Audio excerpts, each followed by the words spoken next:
오늘 하나님의 말씀 십계명 어느덧 마지막 시간이 된 것 같습니다.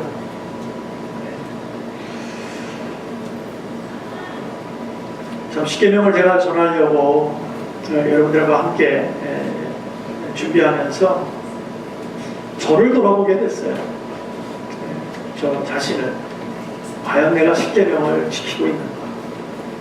내가 과연 하나님을 믿는 자로서 하나님께서 거룩하게 우리에게 허락하신 그 말씀을 바로 섬기고 가고 있는가 하는 그런 생각을 많이 해보게 됐습니다. 그런데 참 부끄럽더라고요. 여러분 앞에 서서 뭔가 좀 되는 것처럼 서서 떠들고 있는 제 모습이 한없이 부끄러웠습니다. 그러다 보니까는요, 여 앞에 서는 게 자신이 없어졌습니다. 고백합니다. 점점 자신이 없어집니다. 정말 하나님이 함께 하시지 않는다면, 주님의 힘이 아니라면 저는 여기에 서 있을 힘이 없습니다. 우리 다 같이 정말 믿음 안에서 함께 가고 있지만 자신을 철저하게 좀 돌아보는 시간이 좀 있었으면 좋겠어요.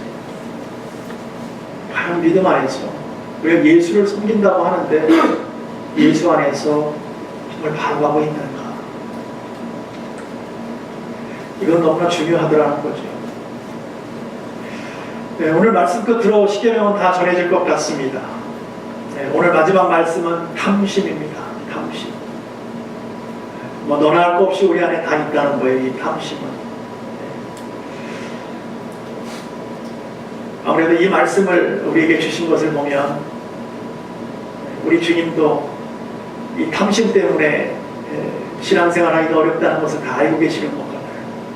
그래서 마지막 계명으로 우리에게 주신 것을 보면 이 탐심이 너무나 힘들다라는 것을 또 한번 상기시키는 것 같아서 힘들기도 하지만 또 한편으로는요, 하나님이 알고 계신다라고 생각하니까 좀 위로가 돼요.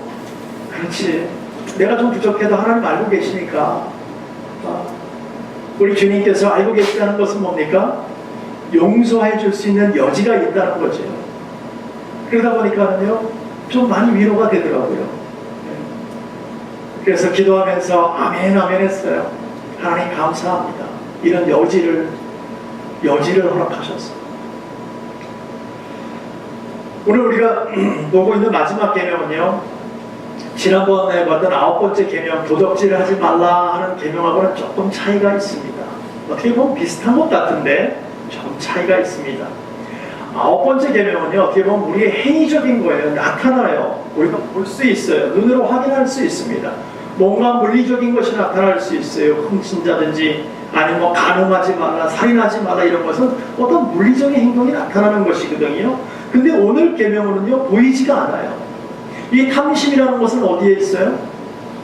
우리 마음 가운데 있는 거예요. 그러나 그것을 내놔봐라 하면 내놓을 수 있는 방법은 없습니다. 그러나 있다는 거죠. 이 탐심이 있어요. 어느 신학자는 이 탐심에 대해서 이렇게 얘기합니다. 모든 죄의 어머니다. 모든 죄의 어머니다. 그 얘기는 뭡니까? 모든 죄의 시작은 탐심에부터 일어나고 있다라고 얘기해도 과언이 아닙니다. 그러니까 모든 죄악과 이렇게 연결되어 있다는 거죠. 예, 이 탐심으로 시작된다는 것입니다. 그만큼 어렵기 때문에 하나님께서 마지막 계명으로 주신 것이 아닌가 이렇게 생각을 합니다. 여러분, 이 탐심에 한번 사로잡히면 대표적인 특징이 나타나요. 어떤 특징이 나느냐? 우리 믿음의 사람이나 세상 사람도 마찬가지입니다. 우리 크리스천을 떠나서 모든 사람들은요, 탐심에 딱 사로잡히면 사람을 사랑하지 않습니다. 사람을 사랑하지 않아요. 그래서 요즘 사람들은요, 사람을 사랑하기보다는 무엇을 많이 사랑해요? 그 사람에 주어진 환경, 조건을 더 많이 사랑합니다. 그래서 요즘 젊은 사람들 결혼의 대상을 보십시오. 정말 사랑을 해서 결혼합니까? 물론 그럴 수 있죠. 사랑을 하니까 결혼하겠죠. 그러나 요즘 젊은 사람들의 의식구조, 특히 대학생들이나 이런 사람들, 그리고 나름대로 인텔이라는 사람들에게 결혼관에 대해서 질문을 해보면 대부분의 사람들이 뭐냐면 그 사람들의 백그라운드를 봅니다. 자기와 수준이 비슷한 사람을 맞추려고 해요. 사랑은 둘째 문제예요. 그 사람의 학벌이 무엇인지, 그 사람이 얼마나 가지고 있는지, 그 사람이 현재 위치가 어떤지, 그 사람이 어떤 집을 살고 있는지, 어떤 차를 타고 있는지, 이것이 먼저가 된다는 거예요. 예전에는 안 그랬습니다. 그런 거 없어도 숟가락 두 개만 갖고도 사랑하면 산다 그랬어요. 근데 지금은 바뀌어버렸어요. 사랑 없어도 그 사람의 백그라운드를 통해서 내가 좀 편해질 수 있고 마음대로 이 세상을 누릴 수 있다면 자기의 삶을 포기할 수 있는 거예요. 그리고 사랑하는 것처럼 해서 살 수 있는 거예요. 다른 것으로 채울 수 있기 때문에. 그러니까 우리의 껍데기만을 보여주는 것을 보고 그 모습만을 화려한 모습을 보고 쫓아가는 것이 우리의 삶으로 자꾸 바뀌어가고 있더라는 거예요. 우리 주님께서는 무엇을 보라는 거예요? 항상 우리 내면을 보라는 거예요. 내면. 우리 안을 보라는데 우리는 자꾸 껍데기만을 본다는 것이죠. 그러니까 우리는 자꾸 실수하게 되더라는 것입니다. 왜? 속을 모르기 때문에. 저와 여러분 그렇게 살지 않기를 원합니다. 믿음의 사람들은, 정말 하나님의 사람들은 그렇게 살면 안 됩니다. 그래서 우리가 이 말씀을 우리가 마음껏 말씀 가운데 좀 찾아보면 주님께서 말씀하신 탐심에 대해서 얘기하고 계시는 곳이 있어요. 누가복음 12장에 보시면은 모든 탐심을 물리쳐라 라고 말씀하십니다. 모든 탐심을 물리쳐라. 이 모든 탐심이라는 단어를 우리가 잘 깊이 이렇게 생각하다 보면은 그 탐심에는 여러 가지 종류가 있더라는 거죠. 우리 마음 가운데도 있다는 거예요. 종류들이 있는데 우리가 첫 번째로 볼 수 있는 게 뭐냐? 명예 탐심이라는 것이 있습니다. 명예. 보이진 않지만 내가 명예적으로 높아지기를 원하고 누군가가 나를 알아주기를 원하고 뭔가 세상 속에서 한번 거머쥐기를 원하는 것이 우리의 삶 가운데 있더라는 거예요. 그런 탐심에 한번 사로잡히면요, 그래서 이거 탐심에 한번 사로잡힌 들이 잘 못 내려오는 것이 어떤 사람들이죠? 대표적인 인물들이 정치하는 사람들. 정치하는 사람들. 특히 국회의원 한 번 하면요 폐가 망신해도 계속해서 한다는 거예요. 저희 집안에도 그런 분이 계셔서 제가 잘 압니다. 예. 옛날에 통일주체 대의원 그것도 투표해서 됐어요. 한국에서 대의원들 맞나요? 제가 지금 얘기하고 있는 게. 그 다음에 국회의원 이렇게 선거도 했어요. 지금으로 하면 지방선거 뭐 이런 거 같아요. 뭐 시의원들 뽑아는 거. 예전에 그런 거 했는데 그분이 그거하고 다 잘나갖고 원래 기자였는데 그거 하시다가 통일제 그 대의원도 하시고 막 그러시다가 국회의원을 나왔어요. 떨어졌어요. 근데 그걸 놓지를 못해요. 국회의원 선거할 때마다 나가는 거예요. 집안이 쫄딱했죠. 쫄딱할 정도가 아니라 뿔뿔이 흩어져 버렸어요. 가족이 같이 살지를 못할 정도. 얼마나 힘들었는지 몰라요. 결국 이분은 화병으로 돌아가셨어요. 그러니까 거기 한번 물들이면은 못 빠져나오더라는 거죠. 정치하는 사람 보십시오. 얼마나 그 자리를 쉽게 못 내려놓는, 그냥 쉽게 내려올 것 같은데 우리가 또 저 정도면 내려올 것 같은데 안 내려놓으니까 끝까지 붙들고 있어요. 그러니까 한번 그렇게 붙잡히면은 못 내려놓는다는 거예요. 여러분 존 부스라는 한 형제가 있었습니다. 미국 분인데요. 이 형제는 어릴 때 자라나면서 늘 어떤 의식을 가지고 있었냐면 좀 비교의식이 있었습니다. 누구하고 했냐면 그 비교의식이 있었냐면 형하고 늘 비교의식이 있었어요. 그런데 항상 비교할 때도 자신이 지는 거예요. 자신이 열악해요. 그러니까 늘 속상한 거예요. 그렇게 성장을 합니다. 어른이 돼가는 청년이 됐어요. 그런데도 형을 이길 수가 없어요. 그래서 하루는 이런 생각을 합니다. 내가 형을 이기고 내가 유명해지려면 어떻게 해야 될까? 어떻게 해야 내가 좀 유명한 사람이 되어서 세상 속에서 좀 이렇게 두각을 나타낼 수 있을까 하는 생각을 갖게 됩니다. 그러다가 이런 생각을 합니다. 내가 유명한 한 사람을 죽여야 되겠다. 그러고 나서 권총 쏘는 연습을 합니다. 그리고 어느 날 한 사람을 죽이게 됩니다. 그게 누구냐면 바로 링컨 대통령입니다. 한 사람의 그런 탐심 때문에, 비교의식 때문에 결국은 링컨 대통령 시대 인물이 턱없이 돌아가시고 말할 거예요. 너무 억울하잖아요. 그렇죠? 그 죽음이. 예. 그 탐심이 뭔데 한나라의 대통령이 덧없이 인생을 마감할 수밖에 없는 그런 삶이었다는 거죠. 여러분, 우리는 아까도 말씀드렸지만 진실로 사람을 사랑하지 못하게 합니다. 무엇이요? 탐심이 우리에게 들어오면. 예. 그래서 우리의 영혼의 가치를 잃어버리게 돼요. 영혼의 가치. 하나님은 우리 영혼의 가치를 너무너무 귀중하게 생각하세요. 너무너무 굉장히 우리 하나님께서 기쁘게 생각하시고 이렇게 크게 생각하시는 게 영혼의 가치예요. 한 영혼을 천하보다도 귀하게 생각하시는 분이 바로 하나님이세요. 그런데 우리는 한 영혼의 가치를 너무 우습게 알고 있다. 주님께서 나를 위해 돌아가셨다. 믿어지십니까? 믿으시면 아멘 합시다. 아멘. 주님이 나를 위해서 돌아가셨어요.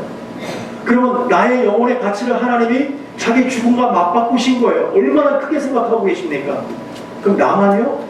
내 옆에 계시는 분은 아닙니까? 내 믿음의 형제 자매는 아닙니까? 동일하다는 거예요. 우리 하나님 그만큼 영혼의 가치를 깊이 생각하고 계시다는 거예요. 그 영혼의 가치를 내 옆에 있는 내 형제 자매들에게 독생자를 아낌없이 죽이면서까지도 우리를 살리는 영혼의 가치를 보고 있다는 거예요. 그만큼 크게 보고 계시다는 거예요. 우리가 볼 때는 나 같은 하찮은, 제가 나를 봐도 뭐 하나 내세울 게 없는 그런 하찮은 존재인데도 불구하고 하나님은 나라는 존재 때문에 십자가를 달리게 하셨다는 거예요. 그만큼 영혼의 존재를 귀하게 보시는데 우리는 그 탐심이 들어오니까 영혼의 존재를 아주 우습게 알게 되는 거예요. 내 옆에 계시는 분들이 얼마나 귀중한 분인지를 아시길 바랍니다. 왜? 우리 주님께서, 예수님께서 그 피로 대신 피값으로 사신 분들이에요. 옆에 사람들 한번 보세요. 한번 웃어주세요. 보통 분들이 아닌 거예요. 이렇게 좀 전해주세요. 당신은 참 귀하신 분입니다. 당신은 참 귀하신 분입니다. 네, 여러분은 참 귀하신 분들입니다. 네, 얼마나 귀한 존재인지 몰라요. 그러니까 여러분 마음 가운데 나는 왜 이렇게 부족하지? 나는 왜 이렇게 찌질하지? 나는 이렇게 세상에서 두각을 나타내지 못하지? 아니요, 괜찮아요. 누가 알아주고 계시다고요? 나의 영혼을 누가 피값으로 사셨다고요? 그럼 이거보다 더 귀한 거 있어요? 여러분들이 그런 존재들이에요. 얼마나 귀한지 몰라요. 그렇기 때문에 여러분들이 힘들어하고 어려워하면 안 됩니다. 네. 그러나 우리가 이런 우리의 귀한 삶들이 그 작은 탐심 하나도 우리에게 딱 들어오면 헤어나지 못하더라. 우리의 삶을 피폐하게 만들더라는 거예요. 여러분, 탐심은요 이런 특징이 있습니다. 한번 탐심에 딱 사로잡히면요 그것을 내가 소유하기 전까지는, 그게 해결되기 전까지는요 머릿속에서 떠나지 않습니다. 뭐 예를 들어볼까요? 우리 교회에 골프 치는 분 많이 계시는데 어느 날 골프 치다 보니까 내 옆에 골프 잘 치는 사람이 있어요. 보니까 그냥 우리가 클럽이 너무 좋은 것을 갖고 있는 거예요. 저걸 가지고 나도 잘 칠 수 있을 것 같은 거예요. 그게 그냥 내 눈앞에 왔다 갔다 하는 거죠. 사고 싶은 거예요. 모르게 몰라도 기도해도 그 아이언이 왔다 갔다 할걸요. 그거 하나 사고 싶어서. 그거 사기 전까지는 안 없어집니다, 여러분. 네. 그게 우리의 마음이에요. 또 여자분들 쇼핑센터를 갔어요. 멋진 가방이 있어요. 멋진 옷을 진열되는 걸 딱 봤어요. 야, 저거 내가 갖고 싶은데 말이지. 예? 저게 나한테 와야, 내가 입어야 좀 나를 위해서 만든 것 같고 너무 멋있는데 저 보석을 봐도 그냥 저거 내 거 돼야만이 될 것 같은데. 여러분, 그게 해결될 때까지 잠이 와요? 잠 안 와요, 여러분. 지나갈 때마다 그거 있나 없나 찾아보고요. 예? 두리번 하게 되고, 없어지면 도대체 누가 사갔나 막 헤매게 되고. 이게 사람의 욕심이에요. 마음이에요. 예. 젊은 사람들만 그래요? 연세 드신 분들은 안 그럴 것 같아요? 동일합니다. 연세 드신 특별히 하는 그런 내용들이 있죠. 무슨 약이 좋대더라. 예? 우리 노인분들. 무슨 약이 좋대더라 그러면 그 약을 먹어야 돼요. 무슨 음식이 좋대더라 그러면 그걸 반드시 사 먹어야 돼요. 왜? 그래야 젊어질 것 같고 안 늙을 것 같고 자기가 장수할 것 같은 그런 마음이 생기기 때문에 가격이 아무리 비싸도 여러분. 그래서 다단계에서 가장 주 타겟이 누군지 아십니까? 노인분들이에요. 노인분들은 조금만 말하면 다 삽니다. 좋다 그러면 다 사요. 장수할 수 있고 오래 산다 그러면 다 삽니다. 그 마음을 자극하는 거죠. 신명. 이 탐심 우리 안에 다 있다는 거예요. 누구나가 다 있습니다. 모양과 스타일만 달리 뿐이지 다 있다는 거죠. 그래서 누가복음 12장 13절로 15절에 이렇게 보면 어떤 내용이냐면 한 청년이 이렇게 옵니다. 그래서 주님한테 우리 형제 간의 재산 싸움이 좀 났어. 이것 좀 어떻게 해결해 주세요. 그 내용을 지금 말하고 있는 거예요. 예.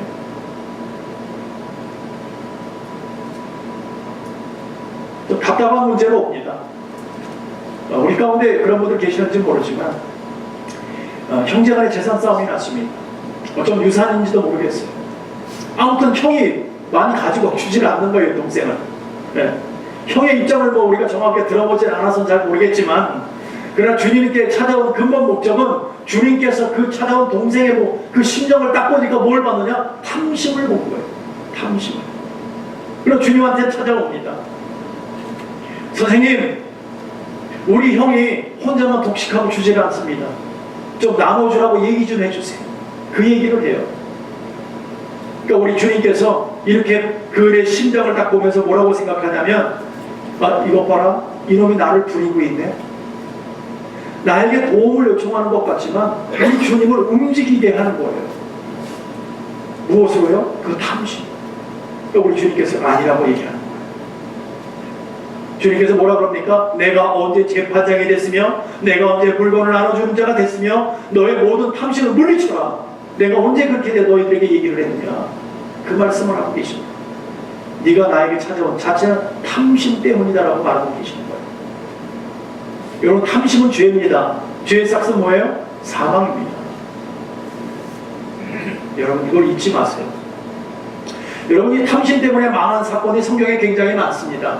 예, 많습니다. 우리가 벽두부터 창세기부터 시작하면서 아담과 하와가 선악과를 때문에 그걸 먹고 되면 어떤 그런 탐심 때문에 결국 시작된 거 아닙니까? 그걸 먹게 되면 눈도 밝아질 것 같고 하나님처럼 될 것 같은 생각이 되었어. 그런 탐심에 사로잡히게 되니까 결국은 행복에서 쫓겨나고 말지 않습니까? 그 행복한 곳에서. 그래서 인류가 시작되잖아요. 또 이스라엘 민족 중에 말씀을 나눴지만 아간이라는 사람 한 사람 있었죠. 예. 그 작은 탐심 때문에, 그 작은 외투 하나 때문에, 그 금덩이 조금, 은덩어리 조금 때문에 이스라엘 나라 전체가 공경을 빠지게 하는 그런 문제도 있었습니다. 뿐만 아니라 여러분 잘 아는 초대의 이스라엘의 왕이 누구예요? 사울 왕입니다. 이 사울 왕이 하나님께서 보기에도 다른 사람들 머리 하나가 더 있는 키도 크고 얼마나 잘생기고 멋진 사람인지 몰라요. 세상 사람보다 저 사람은 왕감이라고 생각할 정도로 너무 멋진 사람이에요. 그 사람을 왕을 삼았어요. 근데 사울 왕이 어떻게 합니까? 작은 탐심 때문에, 그까지 뭐 소면말이 양면말이 때문에 결국은 그거 챙기려다가 왕관이 날아가버리고 막 하나님으로부터 버림받게 된다는 거죠. 제가 생각할 때는 성경에 나온 것 중에, 나온 사건 중에 가장 바보 같은 사람이 한 사람이 있습니다. 그 사람이 누구냐면 아합 왕입니다. 여러분, 왕이라 그러면 왕정시대는 온 나라 주인이 왕 아닙니까? 네. 그런데 이 왕이 어느 날 왕궁 밖을 이렇게 걸었어요. 걷다 보니까 밖을 이렇게 내다보니까 조그만 땅떼기 하나가 보이는데 그게 그렇게 눈에 들어오는 거예요. 포도원인데, 포도밭인데 너무 아름답게 보이는 거예요. 그래서 그걸 갖기를 원해요. 그래서 그 포도원의 주인을 찾아갑니다. 그래서 그 포도원의 주인이 누구냐고 나봇이라는 사람인데, 그 사람을 찾아가서 이렇게 얘기합니다. 야, 그 땅을 나한테 좀 팔아라. 왕한테 팔아라. 그러니까 나봇이 뭐라고 얘기하면 팔 수 없습니다. 왜요? 이것은 조상 대대로 물려 내려오는 그런 땅이기 때문에 저는 팔 수 없습니다라고 얘기합니다. 자, 왕이 그 많은 그 나라의 전체의 땅이 뭐 얼마나 많을 텐데 그까지 땅떼기 하나 때문에 그 말 듣고 왕궁에 들어갔고요. 밥도 안 먹고 잠도 안 잡니다. 그것 때문에, 그 땅떼기 하나 때문에 지금 왕이라고 할 일이 얼마나 많은데 그까지 포도 하나 때문에 잠도 안 자고 먹지도 않고 그러고 있으니까, 또 이사벨이라는 그 왕비가 이 대단한 여자예요. 아주 피 눈물도 없는 여자예요. 이 여자가요, 자기 남편이 보니까 왕이 밥 먹지도 않고 자지도 않는 거예요. 그래서 왕이요, 도대체 무슨 일입니까? 묻습니다. 그러니까 저기 나봇에 있는 저 나봇이 주인이라고 저 땅을 보니까 내가 저게 너무 갖고 싶은데, 네? 너무 갖고 싶은데 저놈이 팔지를 않네? 그러는 거예요. 그 얘기를 들은 이사벨이요, 바로 쫓아가서 나봇을 끌고 옵니다. 그리고 죽여버립니다. 바로 죽여버려요. 그리고 왕이요, 당신 땅 주인 없습니다. 이제 차지하시죠. 이제 이렇게 얘기를 해놓은 거예요. 얼마나 두려운지 몰라요. 왕이지만, 왕비지만 자기 마음대로 한 생명을 마음대로 그냥 휘젓게 되고요. 그 땅도 마음대로 자기가 차지하게 됐어요. 이 사건 하나 때문에 결국은요, 그들은 처참한 죽음을 맞아요. 하나님께서 아주 징계를 하세요. 물론 가룟 유다도 마찬가지죠. 그죠? 가룟 유다 얼마 되지 않은 은사식 때문에 또 이런 정말 인류 역사상 가장 저주받은 대표자로 남지 않습니까? 이런 작은 탐심으로부터 이 모든 것이 시작되었다는 것이죠. 우리 마음 가운데 이 탐심을 다스리지 못하고 주 안에서 바꿔놓지 못하다면 우리도 별반 다르지 않다, 그 얘기입니다. 오늘 누가복음에서 읽으신 것과 같이 탐심은요, 아주 사람을 이기적인 사람으로 만드는 거예요. 아주 이기적인 사람. 나뿐이 몰라요. 나밖에 이웃이 보이지 않는다는 거죠. 또 다른 사람을 이해하지 못하는 거예요. 있는 사람들은 절대 없는 사람을 이해하지 못합니다. 그래서 아이들끼리 모여서 야, 배고프면 좀 먹을 것 좀 나눠달라고, 안 돼. 가서 사 먹어. 냉장고에 이런 거 있을 거 아니야. 이렇게 얘기하는 거예요. 항상 있는 사람들은 모르는 거죠. 없는 사람은 없는 걸 어떻게 하냐고. 네, 다르더라는 거죠.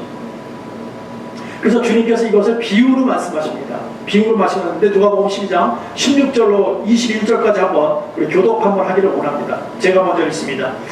또 비유로 저에게 일러 가라사대 한 부자가 그 밭에 소출이 풍성함에 생각하여 가로되 내가 꼭 식사 들 곳이 없으니 어찌할꼬 하고 또 가로되 내가 이렇게 하리라 내 곡간을 헐고 더 크게 짓고 내 모든 곡식과 물건을 거기 쌓아두리라 또 내가 마시고 먹고 마시고 즐거워하자 하리라.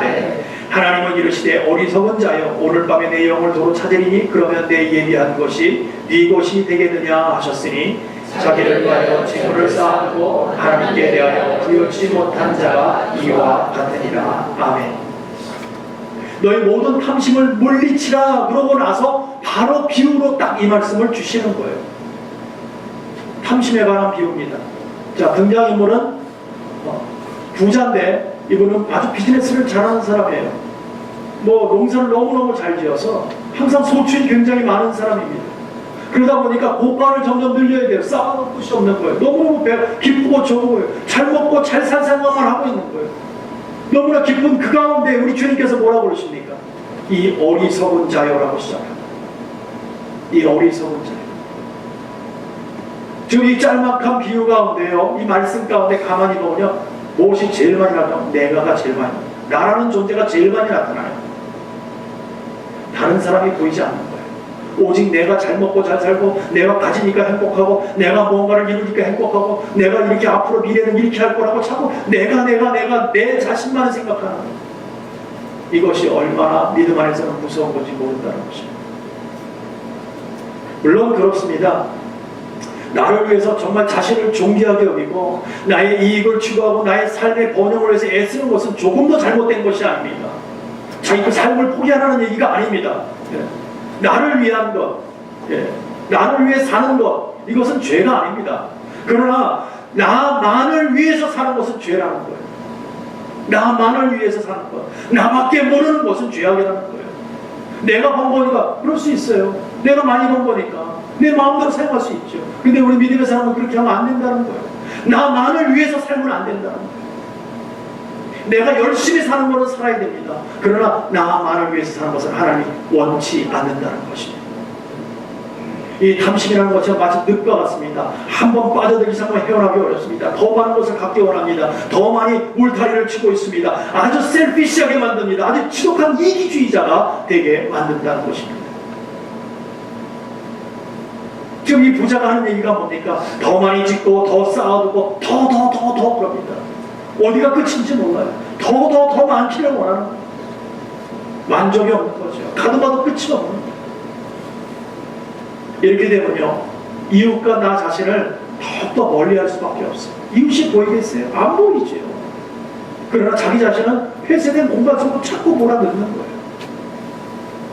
혼자만 좋은 거예요. 우리는 늘 그러죠. 내 것부터 이만큼이 있으면 이걸 채워놓고 나서 내가 바라는 어느 높이가 있어요. 그걸 높여놓고 나서 남으면 무엇을 할게요? 남으면 나눌게요 라고 얘기합니다. 남으면 그때 가서 이웃을 돌볼게요 라고 얘기합니다. 그러나 주님은 뭐라고 그러십니까? 아니랍니다. 그렇지 않답니다. 내 것을 채워놓고 남은 것을 하는 것이 아니라는 거예요. 우리 주님은 항상 뭐라고 그랬습니까? 먼저 주라. 먼저 주라. 그 주님이 원하시는 사고방식과 우리하고는 다르다는 거예요. 오늘 성경이 저와 여러분에게 말씀하시기를 나만 살면 안 된다. 이웃과 함께 살아야 된다. 적어도 믿음의 형제 자매들, 우리 주님의 공동체 울타리 안에 있는 사람들은 서로를 돌봐야 된다는 것입니다. 서로를 섬겨주고 서로를 사랑하고 필요의 형편을 서로가 채워주기를 원합니다. 나만을 하지 마세요. 내 것만 주장하지 마세요. 그것을 하나님께서 안 좋아하십니다. 우리가 이 탐심이요, 우리 탐심이 우리 마음 가운데 들어와서 하나님 앞에 사로잡히지 아니하고 세상으로 사로잡히게 되면 내 영혼이 세상 속으로 물들게 되면 이런 것이 없어집니다. 어떤 것이 없어지면 첫 번째, 영적인 식욕이 없어집니다. 영적으로 식욕이 사라져버려요. 그러니까 식욕이 사라지면 어떤 현상이 일어나냐면 은혜 받기를 거부합니다. 은혜 받을까봐 두려워해요. 왠지 아십니까? 자기가 가지고 있는 거 다 쏟아 부어질까봐, 없어질까봐 사람들이 싫어합니다. 은혜 받는 걸 싫어해요. 갑자기 이 생각이 나네요. 우리 아들이 예전에 제가 샌프란시스코 살 때에 같이 기도를 하는데 하나님께서 은혜를 부어주시는 거예요. 그러니까 이 아이가 우리 알렉스가 뭐라 그러냐면, 아빠 이제 하나님 만나고 하나님 은혜 받으면 나 이제 게임하면 안 돼? 그 얘기를 하는 거예요. 그러니까 이 어린아이의 마음에 또 무슨 마음이 있냐면, 하나님과의 어떤 관계를 가지면 내 것 삶을 다 포기해야 되는 거, 내가 가장 좋아하는 것을 다 포기해야만 되느냐라는 그런 마음 가운데 무거움이 있었다는 거죠. 우리 주님이 그런 분이세요? 여러분들이 은혜 받기를 거부한다기보다는 은혜 받는 것을 두려워하고 은혜 받는 걸로 힘들어하는 부분을 가만히 보면 내 거 내려놓기 힘들어서 그러는 거예요. 내 거 나누기를 쉽다고 생각하면 은혜 받는 것에 대해서 하는 게 불편함이 없어요. 근데 쉽지가 않다는 거죠. 은혜 받는 거 오히려 두려워한다는 거죠. 제가 의지대로 지금 생각대로 잘 전해지는지 잘 모르겠습니다. 말이 중구난방 돼가고 있는데, 어쨌든 우리가 영적인 식욕이 없어지면 하나님을 찾지 않는다. 찾기가 어렵다는 거예요. 또 우리가 세상 것으로 가득 차면요, 기도하지 않습니다. 분명히 우리가 기도하는 사람들은요, 심령이 가난해져야 됩니다. 그래야 기도할 수 있습니다. 그냥 내 마음 창고에 세상 것이 탐심이 가득 차 있는데 어떻게 기도할 수 있습니까? 기도 못합니다. 기도할 수가 없습니다. 바른 기도를 할 수가 없습니다. 기도가 나오지 않을 거예요. 여러분, 우리가 분명히 잘 아는 대로 성령의 소욕과 육신의 소욕은 절대 같이 가지 못합니다. 같이 갈 수가 없어요. 우린 둘 중에 하나를 우리는 택해야 돼요. 세상의 것을 택할 것인가, 아니면 하늘의 것을 택할 것인가. 그럼 우리가 어떻게 이런 문제를 해결할 수 있느냐? 첫 번째, 물질의 주인이 누구인지를 분명히 아셔야 됩니다. 확인하는 삶을 좀 살기를 합니다.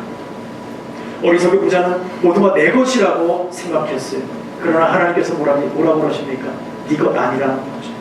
그래, 네 것은 다 네 것 맞아. 그래, 인정해 줄게. 네가 오늘 많은 거 가지고 있고 모든 것은 다 네 것이라고 주장하는데, 그래, 네 것 맞아. 다 네 거 해. 그래, 너의 영혼은 내 것이다라고 얘기하십니다. 여러분 기억하십시오. 물질 많이 갖는 거 좋은 일입니다. 가능하면 편하게 사세요. 우리 교우분들이 고통받고 사는 거 원치 않습니다. 우리 주님도 원치 않으실 거예요.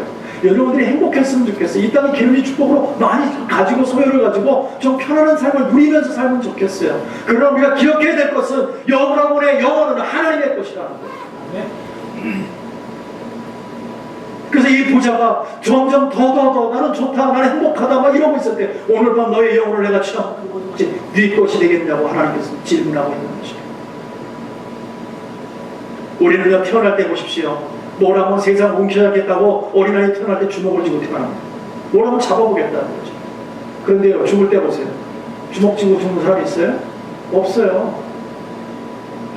손실물 가져가고요. 아무것도 없는 거예요. 아무것도 없는 거예요. 우리 가져갈 것이 없다니까요, 여러분. 우리는 날마다 예배 속에서, 말씀 속에서 나의 삶을 확인받아야 됩니다. 내 삶이 누구에게 속해져 있는지를 확인받아야 되는 것입니다. 그래서 세상의 물질의 부자, 욕망의 부자가 되지 마시고, 진짜 부자는요, 정말 우리가 진짜 부자는요, 똑똑한 부자는요, 우리의 심령으로 부자가 된 사람, 하나님으로 부자가 된 사람이 바로 똑똑한 부자입니다. 이런 똑똑한 부자, 정말 심령 가운데 부자들은요, 어떤 고백을 갖고 있냐면은, 여호와는 나의 목자시니 내게 부족함이 없으리라. 이 고백이 나올 줄로 믿습니다. 아멘. 우리가 많든 적든 괜찮아요. 네? 없어도 괜찮아요. 많이 못 배웠어도 괜찮아요. 그게 뭐가 그렇게 중요합니까? 그렇게 중요하지 않아요. 그러나 어떤 것을 보고 있느냐는 거예요.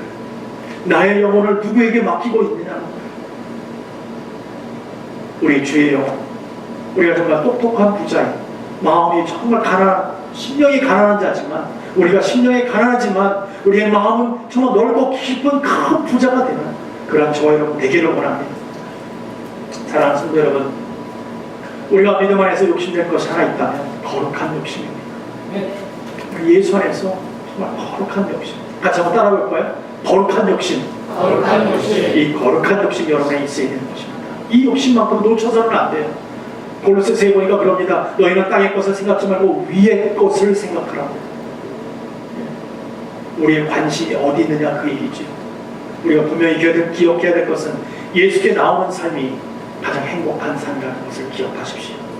우리 살다 보면 또 교우생활, 우리 예배, 우리가 주님의 교회 속에서 한 공동체를 이루고 살아갈 때 여러 가지 어려운 점 많이 있을 겁니다. 내 생각대로 맞아떨어지지 않은 것도 있을 것입니다. 내 교우들과도 트러블도 있을 것입니다. 얼마나 많은 일들이, 사람 사는 공동체, 사람 냄새가 나는 이곳에 얼마나 많은 일들이 있겠습니까? 그러나 우리는요, 그거 내려놓고 주님만 바라보기 원합니다. 주님의 삶 가운데 우리의 영혼을 이끌고 가시는 것을 기억하시기 바랍니다. 우리의 영혼은 우리 주님께서 이끌고 가신다는 것만 생각하시기 바랍니다. 그리고 축복해 주세요. 사랑해 주세요. 부족하지만 우리 사랑하기를 원합니다. 왜요? 내 옆에 있는 영혼도 하나님께서 선택하고 구원하신 귀한 영혼이기 때문입니다. 오늘 우리가 믿음 안에서, 우리가 십계명을 통해서 우리가 1계명부터 10계명까지 다 받았습니다. 이제 앞으로 어떻게 사실 것인가? 그것은 여러분에게 달려 있습니다. 하나님께서 원하시는 것은 말씀 그대로 살라는 것입니다. 그래야 기쁨이 여러분에게 있을 줄로 믿습니다. 아멘. 우리가 온전히 지키며 살아가는, 하나님께 주신 그 말씀 계명을 온전히 지키며 살아가는 저 여러분 되기를 간절히 축원합니다. 아멘. 기도하겠습니다.